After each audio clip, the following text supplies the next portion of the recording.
Hello, everybody, and welcome to Early Access Podcast, episode 69.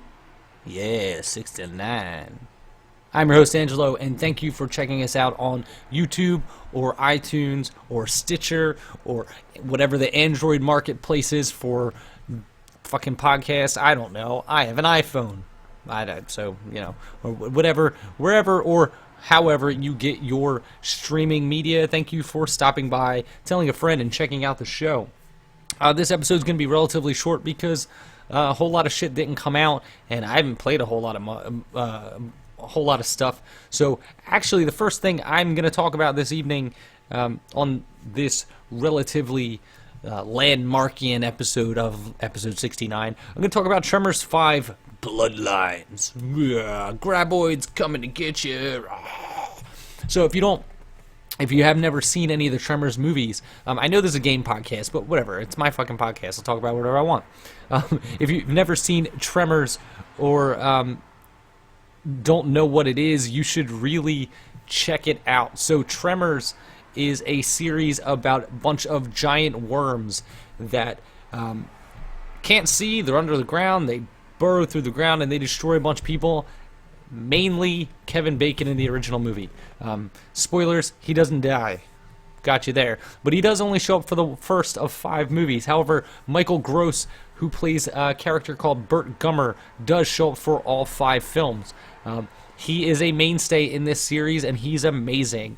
So these are like super campy horror films. They're not supposed to be high-budget, great films.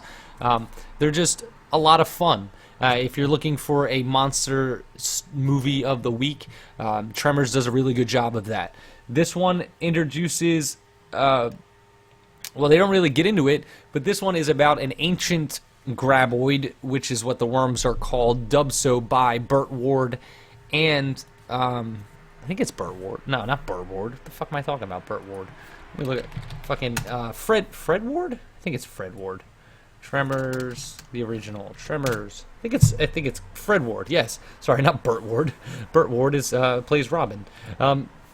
So Fred Ward and Kevin Bacon are the tandem in the first movie. So they try to reinvigorate that dynamic here in Tremors 5 by introducing Jamie Kennedy as Michael Gross's character's antagonist, like protagonist, like partner, sidekick type character. So I guess Burt Ward does kind of work because he is kind of a sidekick. Anyway, so Jamie Kennedy does his best at doing a Pauly Shore impression for about half of the film, which is fine. I'm just happy to see Jamie Kennedy working. I find him funny enough, and I think this movie it's fine. If you're looking for a monster movie, like a not scary movie, but like a B monster movie, the Tremors series doesn't get any better. So they travel to South Africa. Michael Gross's character is brought down to South Africa to fight the graboids that have taken hold there, but you find out that they are actually the original graboids, or that's what you're led to believe. They never really get too specific with it. It actually seems like they just happen to be there as well. It's a campy fucking horror movie. Like, I mean, it's not even horror. It's not even scary. Actually, it's kind of tame compared to the other Tremors movies as far as the violence. I mean, most of the other ones were a little over the top. But I definitely recommend going back and checking out the original Tremors. Kevin Bacon's awesome in it. The first one is amazing. The second one's okay. The third one is alright. I think the third one is the one where they jump the shark and go back in time, where Michael Gross plays a previous incarnation of his bloodline, aptly named in this one, but he plays like an older version of himself, like his great-great-grandfather or something, who is fighting graboids in the Wild West. I don't know. I've always been a big fan of Tremors, and I think they're indie in a way that movies aren't indie anymore. Actually, and this just reminds me, speaking of Kevin Bacon and indie films, I know this isn't really related, but it made me remember it, so that's why I'm going to bring it up now. So this game is currently in Kickstarter. I didn't play it.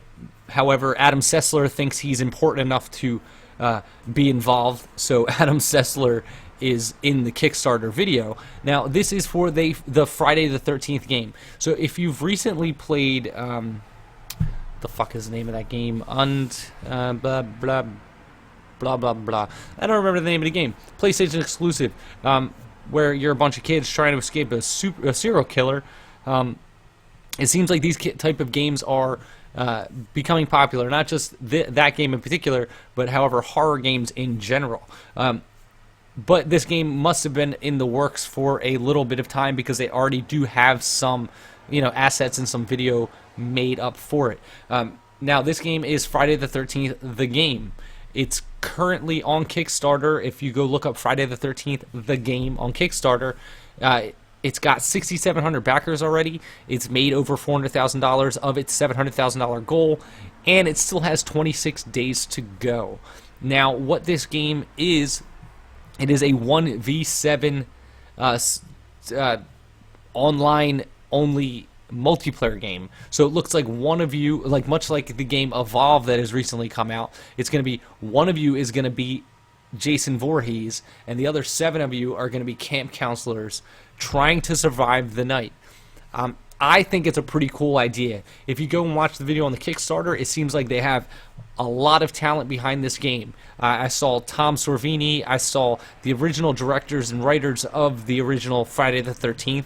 So, like Kane Hodder and others, well, Kane Hodder is Jason Voorhees. So they're coming and getting all these people together from the original Friday the 13th and trying to make a game out of them.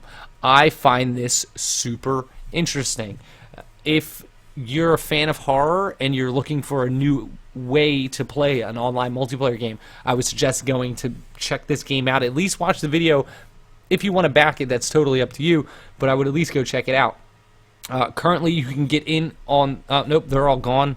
I was going to say $25, but right now, that was the original early bird backer was $25 for the copy of the game, but if you get in now, it's $30. So you can get in there now for $30 to get a digital copy of this game on PC, Xbox, or PlayStation 4. You get a digital wallpaper pack and a thank you from the developer.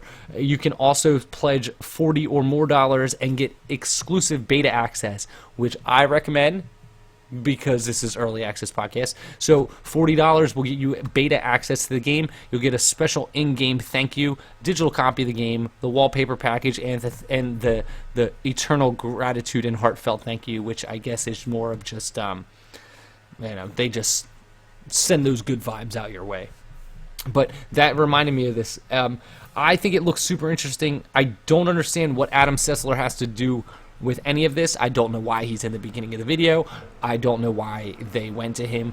He hasn't been relevant since G4 was canceled and taken off the air. However, maybe he's still relevant in the video game world. But go check this out. It's pretty awesome. I think with the popularity of horror games, with what this is, it's taking an original slasher series and turning it into an interesting take on a video game that we may not have seen before. However, with the online-only portion of it, I feel like it may get boring pretty quickly, much like Evolve did. So a 1v7 game, it really is going to come down to balance. Who knows? Maybe you'll put your $30 in and you'll get your few few playthroughs out of it and really enjoy it, playing as each of the characters, and maybe it might only be 10 hours worth of content, and then it leads to just being totally awesome gameplay. However, what's going to happen is I feel like after you've played through each of those characters, and as people do the same thing, it's eventually going to wane in popularity, and then as that happens, you may find it harder and harder to play and find good games, good matches, etc., etc. Sorry for the noise outside. I have the window open. It's a little bit warm in here. But yes, the link will be in the show notes for that. Actually, I'm going to add it right now. Control-C, copy that in there because I didn't add it in there because I am stupid. But that leads me into releases and whatnot because, like I said, I haven't really played much. I mean, I did play. Oh, actually, I also played some more of. Now I got to pop up my Steam because now that it's not in front of me, I can't really remember the name of the game. Blah blah blah blah blah blah blah. Nope, that wasn't it. Oh, Force 2 changed its name. So I played some Force 2 not too long ago, and they changed the name to Forced Eternal Arenas. It's still pretty awesome. Top-down, arena-styled, three-quarter view RPG-ish. It's really cool. You control one of many champions. You start with one, and you unlock more as you go. And the way it works is each round, like each arena has 8 rounds, and at the beginning of each round, you get to choose and spend mana to cast different spells that you build out of a deck of cards that you have. So you have a deck of 30 cards. At the beginning of the round, each round, you gain 1 mana. It's an action RPG in this arena setting where you have to kill all the monsters to move on to the next level of this arena. But at the beginning of each round, you get to spend your mana, use these cards, and they do have different abilities like increased attack like increased damage percentage. You get to draw more cards, increase block. They all do something different. It's a really cool idea. From what I understand, this is a second game to the Force series, but I guess they're taking it in a different direction. That's why they're not naming it Force 2, and they're naming it Forced Arena. I played it not too long ago, a few months back, and there wasn't as much as there is now. Now, like when I first played it, there was only like one game mode. I think there was only like a couple matches to play. Now there's actually like a daily match that you can play, a daily arena. There's multiple arenas that you can play. It's getting pretty interesting. It's getting pretty deep. I'm excited for more of this to come out. From what I understand, they just launched on Kickstarter, and actually that's why I wanted to bring it up. If you look up Forced Eternal Arena on Kickstarter right now, you can go support this game. It's from Beta Dwarf, so Forced Eternal Arenas. So far, they have 17 days left. They're at $39,337 of their $75,000 goal. I have a video from before. I will be putting up a video this week of what it looks like now, so you can get a better idea of exactly what this game is. I think it's pretty cool, and I think that it has a lot going for it. So if you go look that up on Kickstarter, Forced Eternal Arenas, go check out that game. They could use your help. They're almost there. They're $20-ish thousand shy. And I really hope these guys get their game made because it's really, really cool. So you can go check that out. All right, and what I was trying to do before, which I'm going to do now, jumping into new releases. I keep remembering things as we go. So the first game I'm going to bring up is not necessarily a new release, but it is a game that has left early access, and this game is called Gunnheim. So Gunnheim is that Viking-themed twin-stick top-down shooter that I played that I wasn't a big fan of. It's 83% positive out of 36 reviews. It's $10. It is 35% off until October 23rd for $6.49.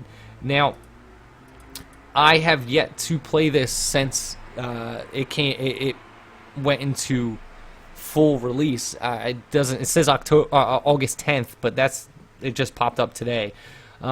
I had a problem with it where it didn't feel like the stick controls were perfect. It was kind of the input lag was kind of weird. When you controlled with the right stick to aim at things, it wasn't perfect. So it made it for a poor experience. I never wrote a review for it. However, I will check it out again now that it is released to see if any of that stuff has been addressed. I remember when I posted something about it, the developer did mention and ask specific questions about what problems I had. So maybe they looked at it and they did something about it, because I really like the way this game looked. I love the sound of it. I think the weapons were pretty cool, and it was an interesting little twin-stick shooter game. It seems like a lot of people are enjoying it, so maybe it was just me personally that was having problems with the controls. Maybe it was just something I personally didn't like. So I would go check that out just based on whether or not they looked at it. I will try to get another video of this up before the end of the week. If I don't get it up in any time soon, just go check it out. The link's in the show notes. You can definitely go check out Gunnheim on Steam. Like I said, a link is in the show notes. Alright, so there's 2 games that I'd pulled. There was a couple other ones that I didn't decide to pull because either A, the reviews for them already pushed them into the negative, or they just didn't look like anything that I would find interesting enough to talk about for more than 10 seconds. So this first game is called Hot Guns. Now, Hot Guns is a side-scrolling action platformer. Little pixel art style, super over-the-top explosions and whatnot. It has 3 reviews. All 3 are positive. It's $10, but it's 10% off until October 23rd for $9. So it looks like it kind of looks like a 4-player local co-op game, but it doesn't say that. Just because it doesn't say that doesn't mean it isn't. However, I like the art style, and I like the way the game looks, and I like the way the guns look. So if you're looking for another side-scrolling platformer like that, or like I guess it's like a brawler-style shooter, you can go check this out. It is relatively cheap.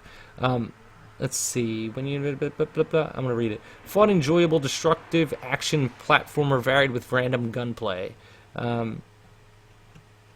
So there is technically it says there's 3 positive reviews, but there's only 1 right now, and that 1 review has 6. It only has a 46% helpful, because it's only a paragraph and a video. I feel like the downvotes are probably for the video because for some reason assholes don't like videos. But you can go check that out. I'll reach out to them and see if I can get a copy of this game. If I can't, or if it's local multiplayer like I suspect it is, then it is all up to you to figure out whether or not that game is worth your time.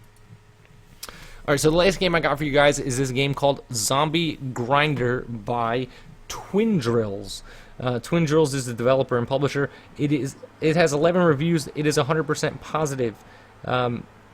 It's $9, but it's 25% off until October 23rd, as well as the rest of these games. So it's $6.74 until then. So Zombie Grinder is a cross-platform co-op multiplayer zombie death fest. That's what it says. So it is a a top-down Zelda, like the original Zelda style art style, RPG-ish game where you are destroying a bunch of zombies. It actually kind of reminds me of Zombies Ate My Neighbors in so many ways. It looks like you can play with other people, and it's online multiplayer, which is nice. I don't understand why everything puts cross-platform. I'm assuming between Linux and PC, which in my opinion, computer is a computer is a computer. So Linux PC doesn't really justify cross-platform. It'd be different if it was like Xbox, PlayStation, cross-platform, but it's not. So if you play Zombies Ate My Neighbors, it's that art style. It looks like a 16-bit. You're a little guy. You're running around collecting things. So it's got like the RPG elements, kind of like roguelike-ish. It looks really cool though. The design looks really cool. Apparently it's completely moddable according to this video. Yeah, it just looks really, really cool. You just run around shooting zombies, RPGing it up. If you have some friends that want to play, or if they, if you have a bunch of friends that want to play, it has local co-op, if I'm not mistaken. Yeah, it offers local co-op, online multiplayer, and it's got controller support. It's already got Steam trading cards, Steam Workshop integrated. It's got a lot of depth for a game that is in early access already integrated. Like, all these features are things that people tend to add throughout their early access progression, and it's quite impressive that Twin Drills has all this here already.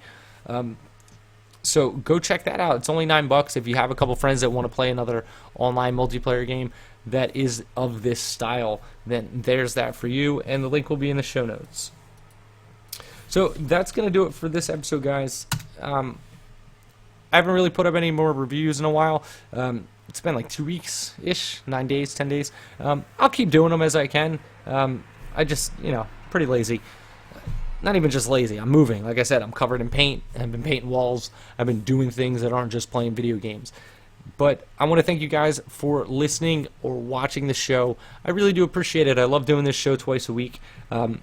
Even if you're just coming for the podcast, I try to keep you guys informed with the little bit of video game information that I can. That's why I try to keep the shows pretty short, 20, 30 minutes every week.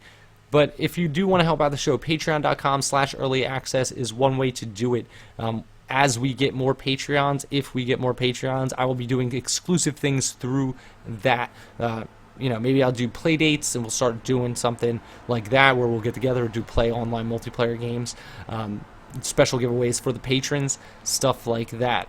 If you want to support in a different way, you can go click through the Amazon banner at the bottom right-hand side of earlyaccessmedia.com.